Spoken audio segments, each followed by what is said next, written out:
ولعلي رضي الله عنه كلام ومقال، اسمع وتفكر.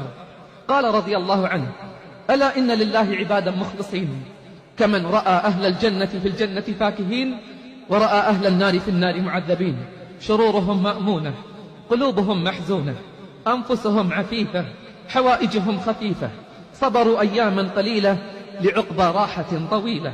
أما بالليل فصفوا أقدامهم في صلاتهم، تجري دموعهم على خدودهم، يجأرون إلى ربهم: ربنا ربنا، يطلبون فكاك رقابهم وصلاح قلوبهم.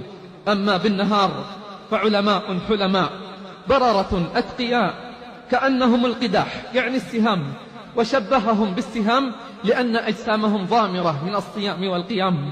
يقول: ينظر إليهم الناظر فيقول: مرضى، ووالله ما بالقوم من مرض، ولكن خالط القوم أمر عظيم. وما أحلى وأجمل وصف الله لهم: وعباد الرحمن الذين يمشون على الأرض هون، وإذا خاطبهم الجاهلون قالوا سلاما.